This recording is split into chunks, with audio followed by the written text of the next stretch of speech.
I am Daryl, I am your Pinoy Travelpreneur, and welcome to Playa La Caleta.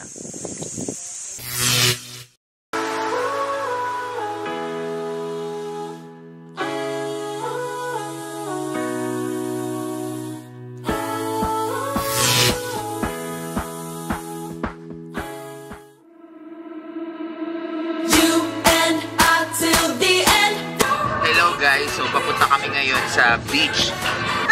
So magparalamoy-lamoy kami ngayon. So let's go!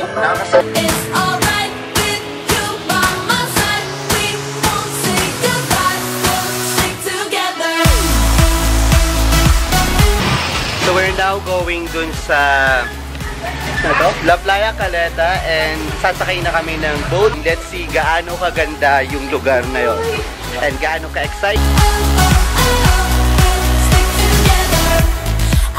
Nandito na kami sa La Playa Caleta. Tingnan natin ano yung mga pwedeng gawin dito sa La Playa Caleta. So let's go! Nais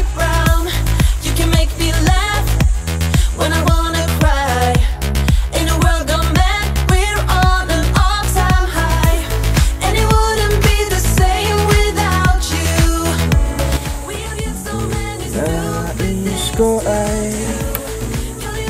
ialay sa iyo. This is like the perfect place for if you want to go soul searching. This is it. And if you want to really relax, unwind, and have some privacy.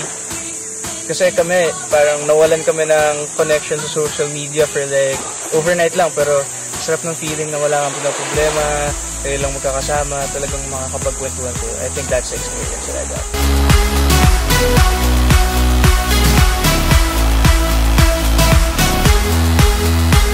Maganda talaga sa lugar na to kasi bukod sa tahimik, peaceful, malayo siya sa syudad, and then malinaw yung tubig, so pwede mong inumin, gano'n. Pero hindi. Tapos nakakatuwa kasi yung papunta dito is sasakay ka pa ng boat, which is very, very nice and very, ayoko na mag-English eh. Basta maganda siya. So try nyo pumunta dito sa Bagak. The best. Sulit. So nice, and sobrang konti lang yung tao. Wow. Especially kasi weekday ngayon, kaya if I were you, come here weekday din para you can feel like you own the resort. When it all just sucks, I'll be your Charlie. You can make me laugh when I wanna cry. In a world of men, we're on an all-time high.